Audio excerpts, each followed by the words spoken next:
구약성경 시편 10편 말씀입니다.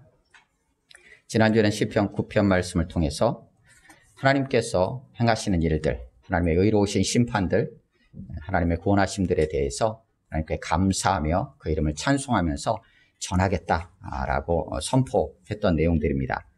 그래서 더불어서 이방 나라들도 인생일 뿐인 줄 알고 주님께 돌이키며 주의 구원의 은혜 안에 들어오기를 소망하면서 마무리했습니다. 오늘 시편 10편 1절에서 18절까지 말씀은 여호와여 어찌하여 멀리 계시며 어찌하여 환난 때 숨으십니까? 라고 어찌 보면 탄식하는 듯한 부르짖음으로 시작을 합니다. 그래서 본문에 등장하는 악인이 교만하여 가지고 마음대로 가련한 자들을, 연약한 자들을 압박하고 그들을 핍박하고 포악으로 잔해로 그들을 억누르는 모든 상황들이 있습니다. 그들은 교만하여서 그의 마음에 하나님도 없다 하고 자신은 결코 흔들리지 않는다고 자신만만해하는 그들의 모습들을 보게 됩니다. 그러한 교만함으로 인하여서 연약한 자들을, 가련한 자들을 향하여서 마음껏 그들을 억압하는 모습들을 하나님 앞에 토로합니다.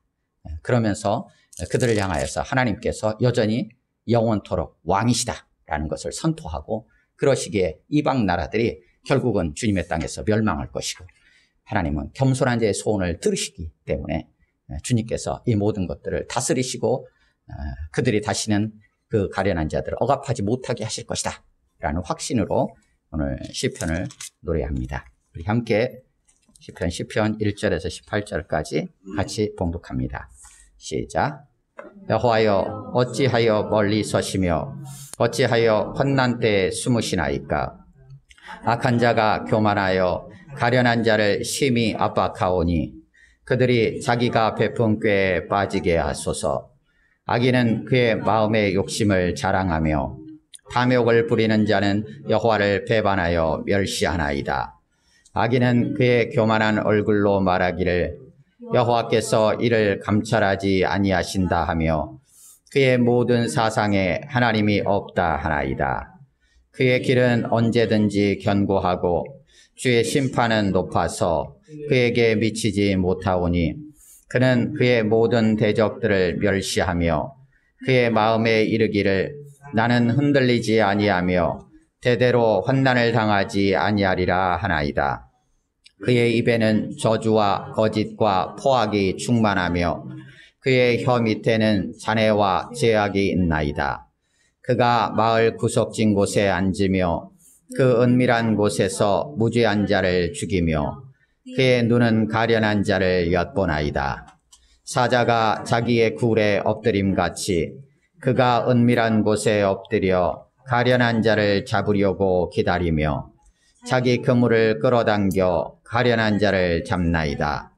그가 굽으려 엎드리니 그의 포악으로 말미암아 가련한 자들이 넘어지나이다. 그가 그의 마음에 이르기를 하나님이 잊으셨고 그의 얼굴을 가리셨으니 영원히 보지 아니하시라 하나이다. 여호와여 일어나옵소서. 하나님이여 손을 드옵소서. 가난한 자들을 잊지 마옵소서.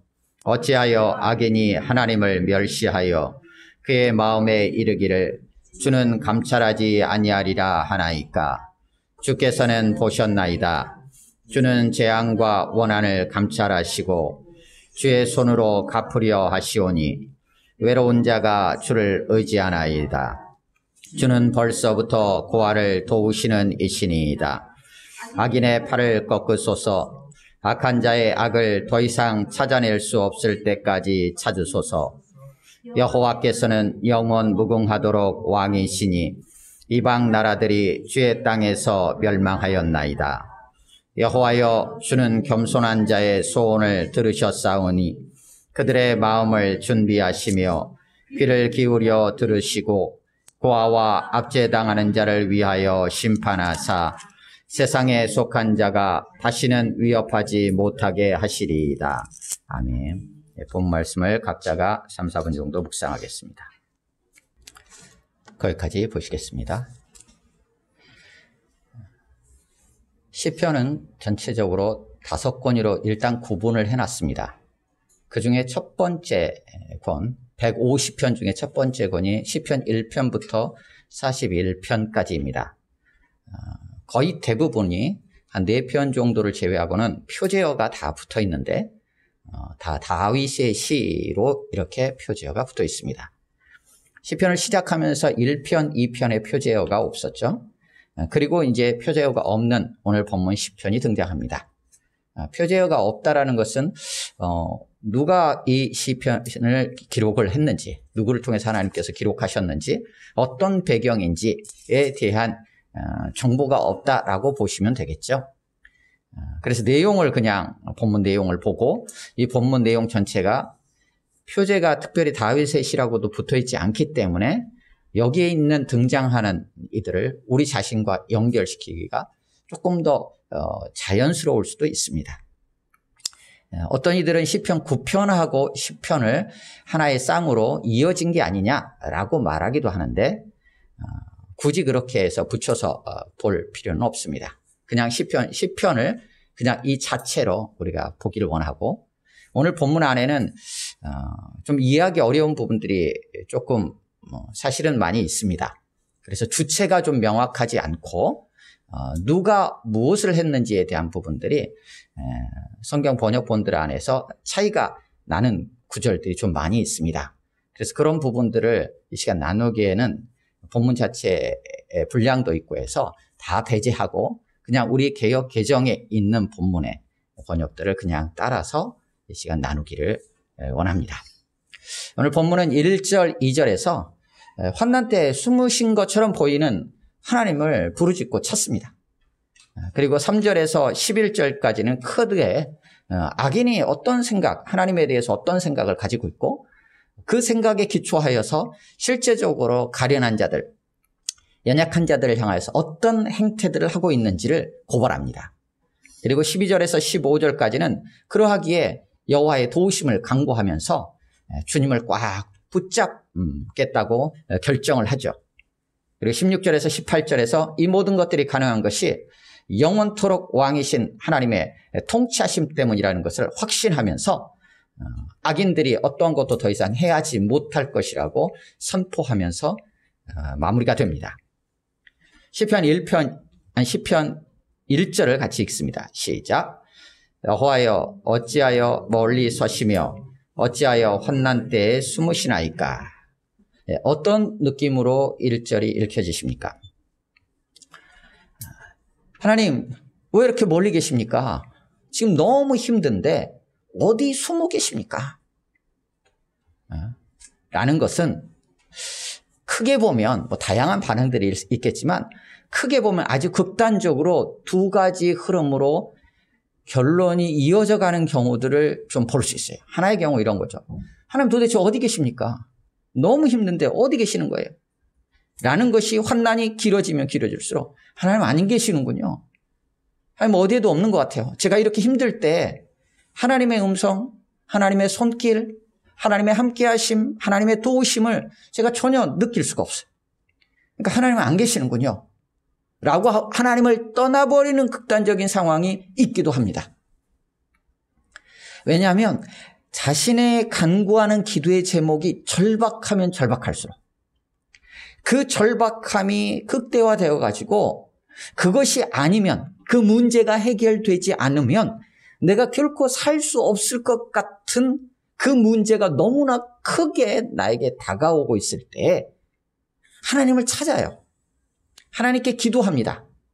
그런데 그게 너무나 커가지고 그게 자신이 생각했던 대로 진행되지 않을 경우, 문제가 풀어지지 않는 것처럼 보일 경우, 하나님이 안 계시는구나.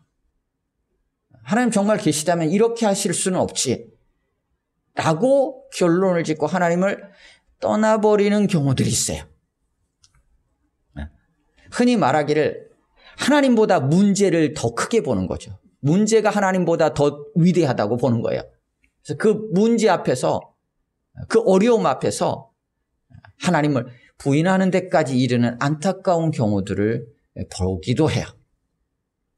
그런데 오늘 시편은 그렇게 흘러가지 않는 것 같습니다.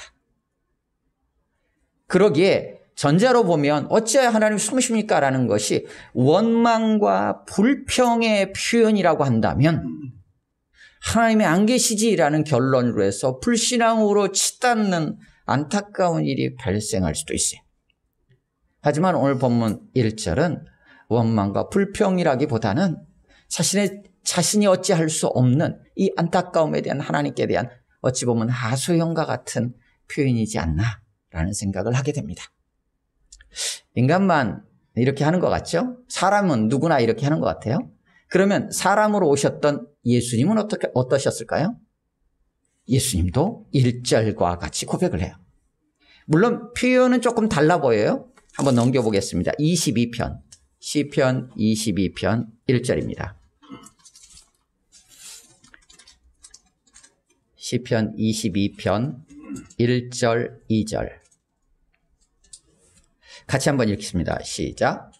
내 하나님이여, 내 하나님이여, 어찌 나를 버리셨나이까? 어찌 나를 멀리하여 돕지 아니하시오며 내 신음소리를 듣지 아니하시나이까? 내 하나님이여, 내가 낮에도 부르짖고 밤에도 잠잠하지 아니하오나 응답하지 아니하시나이다. 예.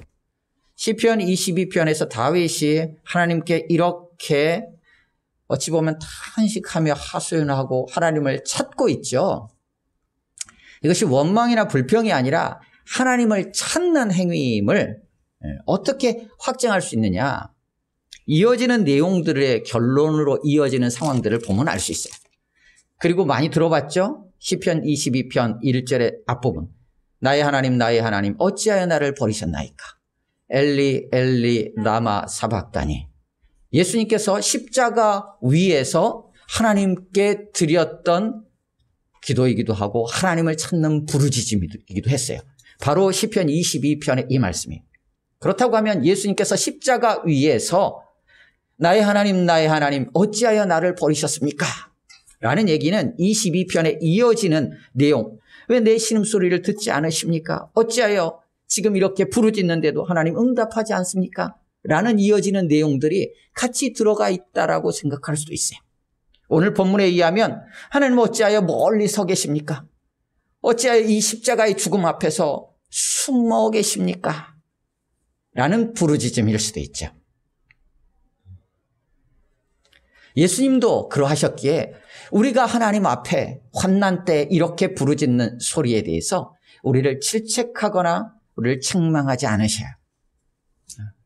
그것이 하나님을 부르고 하나님을 찾는 출발점이 되기 때문이에요.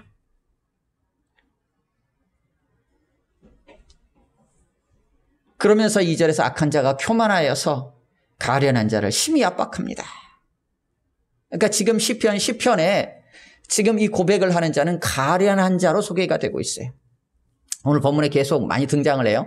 물론 단어들은 다양하게 표현되어 있지만 가련한 자, 가난한 자, 외로운 자, 겸손한 자, 압박당하는 자, 고통당하는 자, 다양하게 표현이 되어 있어요. 다양한 단어들을 통해서.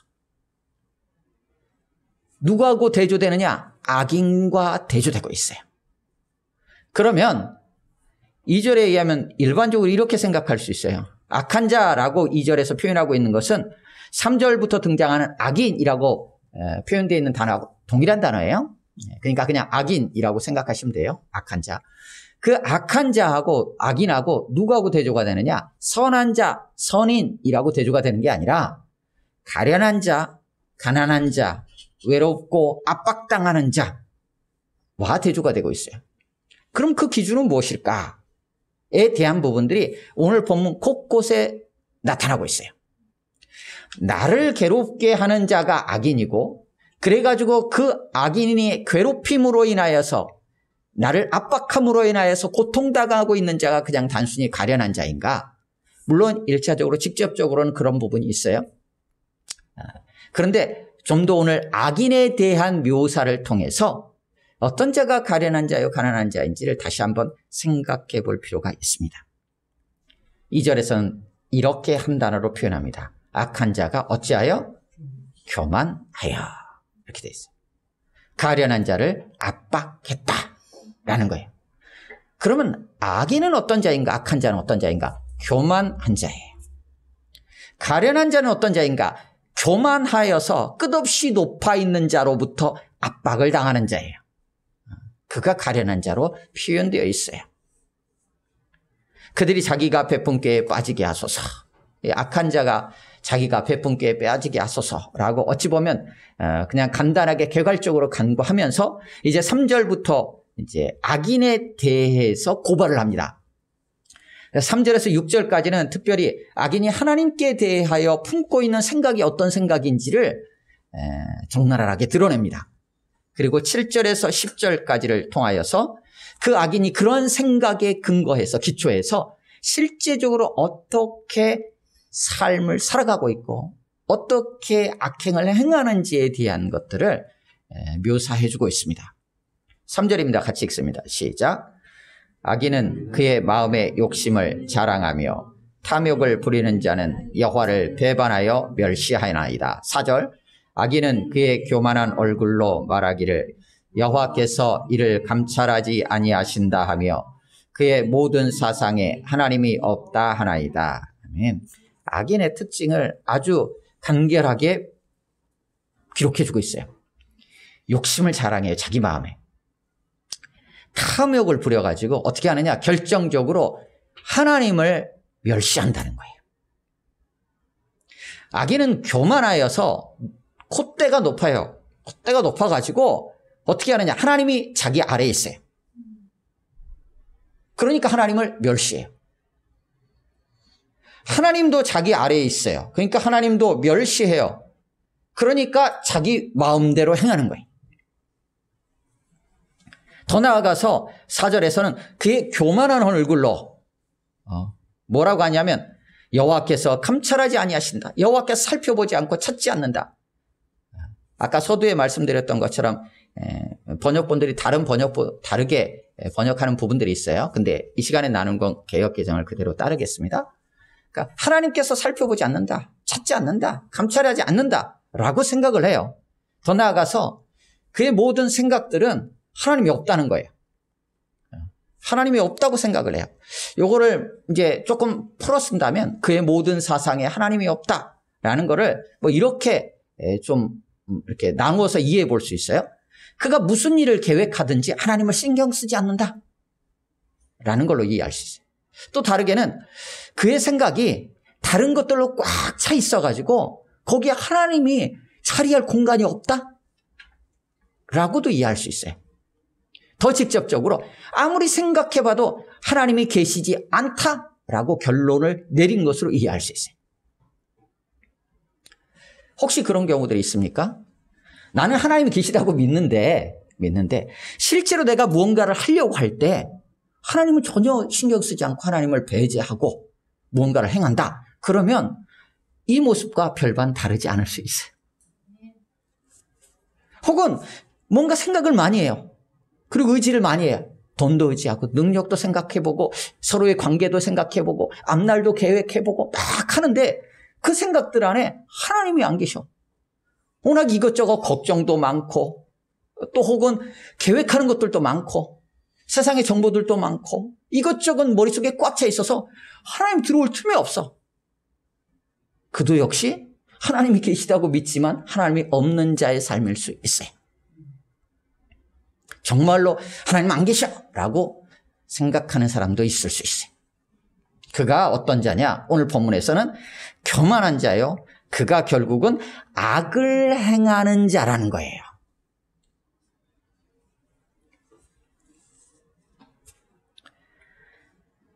그러면서 5절에 그 얘기는 언제든지 경고하고 그러니까 잘 된다라고 생각을 하는 거예요. 주의 심판은 높아서 그에게 미치죠. 하나님의 심판은 어디에 있는지 너무 멀리 있어. 그래가지고 결코 나에게 미치지 못해 하면서 자신과 맞닥뜨려 있는 반대편의 자들을 막 멸시하는 거예요. 그러면서 6절에 이렇게 말하죠. 혹시 우리의 생각은 아닌지 한번 이렇게 되짚어 볼 필요가 있어요. 뭐라고 그 마음에 이르냐? 나는 흔들리지 아니하며 대대로 환난을 당하지 아니하리라. 자기 생각과 자기 계획으로 모든 것들을 다 짜면서 거기 하나님이 안 계셔. 그러면서 자기가 생각을 하는 거야. 잘 될 거야. 결코 흔들리지 않을 거야. 어떤 일이 있어도 다 뚫고 나갈 수 있어. 라는 자기 확신과 자기 신념 속에 혹시 사로잡혀 있지 않나. 그가 오늘 본문에서는 교만한 자요, 악한 자라고 기록하고 있어요. 그러다 보니까 그런 생각, 하나님이 없고 교만하다 보니까 어떠냐? 그의 입에서 7절부터 나오는 거예요. 저주와 거짓과 포악이 충만하고 그의 혀 밑에, 혀도 아니고 혀 밑이에요. 그냥 혀라고 했어도 되는데 혀 밑이라고 했어요. 왜 그랬을까? 한번 그냥 생각해 볼 필요는 있어요. 좀 숨겨져 있어요. 뭔가 은밀하게 뭔가를 그 안에 꾸미고 있을 수도 있어요. 여하튼 지혜와 잔해와 죄악이 있나이다. 이 악인들의 모습이에요. 그러면서 8절, 9절, 10절은 그가 은밀한 곳에서 자기가 잡아 넘어뜨리고 자기가 포악하게 부서뜨릴 대상을 찾아요. 그래가지고 결국은 완전히 박살을 낸다라는 거예요. 그리고 자기가 군림하는 거예요. 이거를 왜 이렇게 나가는가? 악인의 이런 모습들이 어떤 모습인가를 뒤쪽으로 가면 명확하게 딱 정리를 해줘요. 악한 자가 이렇게 한다라는 거예요. 근데 왜 이렇게 하느냐? 하나님이 없다고 생각하기 때문에. 자신이 가장 높다고 생각하는 거예요. 혹시 하나님이 있어도 하나님을 신경 쓰지 않아요. 무시해도 된다라고 생각을 하기 때문에 이런 일들을 하는 거예요. 그래서 악한 자가 이런 일을 행하는 대상들이 누구냐? 가련한 자들이 되는 거예요. 가난한 자, 연약한 자들이 되는 거예요. 그러면서 11절, 이렇게 그의 마음에 또 생각을 합니다. 11절 같이 읽습니다. 시작. 그가 그의 마음에 이르기를 하나님이 잊으셨고 그의 얼굴을 가리셨으니 영원히 보지 아니하시리라 하나이다. 악한 자들의 생각이에요. 이런 상황 속에서 어떻게 할 것이냐. 현실이 이러한데 과연 나는 끝까지 하나님을 붙잡고 나아갈 수 있을 것인가?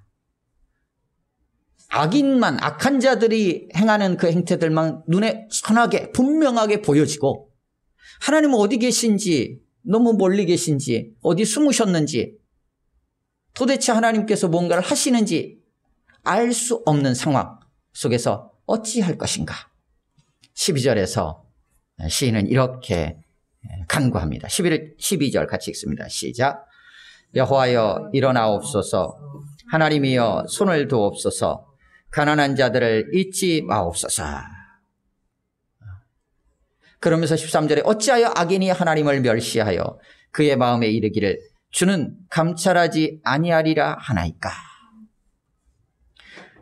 이 고백을 보면 어떻게 보면 1절의 고백이 시인 자신의 하나님을 향한 원망이나 불평이 아니라 어찌 보면 세상이 하나님을 붙잡고 있는 자신을 향하여서 너희 하나님은 어디 계시냐? 네가 정말 하나님의 아들이라면 그 십자가에서 지금 내려와 너를 구원해보라 라고 하는 무리들의 조롱 섞인 비웃음의 말들일 수도 있어요. 13절과 같이 하나님을 멸시하면서 주는 감찰하지 않아 라고 언제까지 그렇게 말하게 두시렵니까? 하나님 일어나십시오 라고 하는 거예요. 그러면서 14절에 주님이 보셨습니다. 재앙과 원한도 감찰하십니다. 주의 손으로 갚으시오니 주님을 의지합니다 라고 그 마음에 그 믿음을 더욱더 견고하게 세웁니다. 주님은 도우시는 분이십니다. 14절에서는 특별히 주는 벌써부터 고아를 도우시나이다 라고 고아를 등장시켜요. 왜 그럴까? 뭐 여러 가지 구약 성경에는 고아와 과부와 나그네를 연약한 자들의 대표 명사로 등장을 시킵니다. 고아, 아무도 그를 지금 지켜주고 붙잡아줄 자가 없어요. 도와줄 자가 없어요. 아무도 없어요. 그것을 더 극적으로 표현해주고 있는 것처럼 보입니다. 그런 상황에서 하나님이 나의 아버지가 되시고 하나님이 나의 도움이 되시고 나의 요새가 되셔서 지금 나를 붙잡아 주신다라는 거예요. 그 확신의 고백으로 지금 나아갑니다. 그러면서 15절에서 악인의 팔을 꺾으소서 강구하죠. 더 이상 악한 자가 악을 더 이상 찾아낼 수 없을 때까지 찾으소서. 그러니까 조그마한 하는 것까지 전부 다 하나님 찾아내셔서 그것들을 다 끝내주십시오 라고 강구를 하죠. 그러면서 이 모든 것들에 이어서 최종적으로 16절부터 18절까지 하나님의 어떤 분이신지를 확신하면서 선포하죠. 16절 같이 읽습니다. 시작. 여호와께서는 영원 무궁하도록 왕이시니 이방 나라들이 주의 땅에서 멸망하였나이다. 여호와께서는 영원 무궁하도록 왕이시다 라는 결론으로 이어져요. 앞에 시편들에서는 주로 어떤 형태로 이어지냐면, 하나님 이렇게 악한 자들이 이런 일들을 행합니다. 의로우신 재판장이시여 악인들을 심판해 주시옵소서. 그리고 저를 구원해 주십시오. 이런 형태로 나가요. 근데 오늘 본문에서는 어떻게 나가냐? 앞의 내용들에 이어진다면 16절에서도 이렇게 나오는 것이 조금 더 자연스럽고 연결이 잘 될 것 같아요.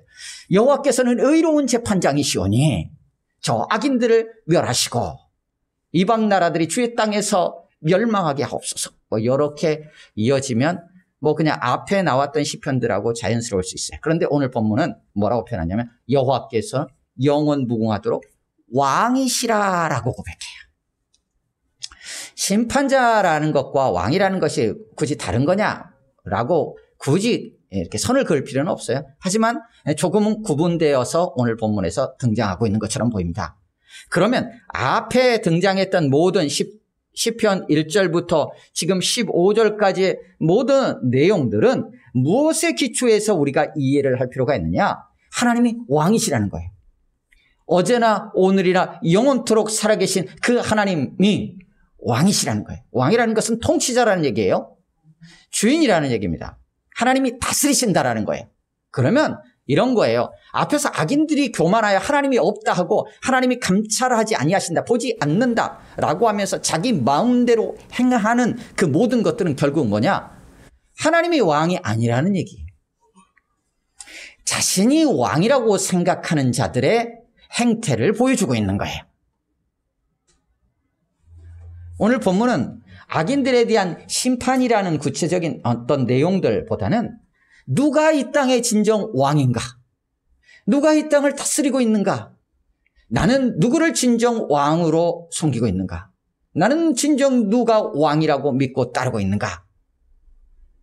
하나님을 왕으로 믿지 않고 하나님을 왕으로 여기지 않고 하나님을 왕으로 따르지 않는 자가 어떤 자냐? 그가 악인이다. 그리하여 결국 악하게 행할 수밖에 없다. 하지만 하나님을 왕으로 믿고 섬기는 자들은 그러한 하나님이 없다 하고 자신이 왕이라고 여겨서 행하는 모든 자들로부터 압박을 받을 수 있다. 그것이 그에게는 환난일 수 있다. 하지만 하나님은 영원히 왕이시기에 왕이신 하나님의 다스리심이 오늘도 역사하고 있음을 믿는 게 필요하다는, 또한 이 시인은 그 고백과 확신으로 오늘 시를 마무리하고 있는 것처럼 보입니다. 그래서 하나님이 왕이십니다 라고 선언하면서 이방 나라들이 주님의 땅에서 멸망하였습니다 라고 선언해버려요. 그리고 겸손한 자의 소원을 들으셨다라고 확신을 가집니다. 그러면서 하나님께서 행하실 일들, 결국 고아와 압제당하는 자를 위하여 주님께서 판단하셔서 세상에 속한 자가 더 이상 그들을 위협하지 못하게 하실 것입니다 라고 선포하면서 마무리하게 됩니다.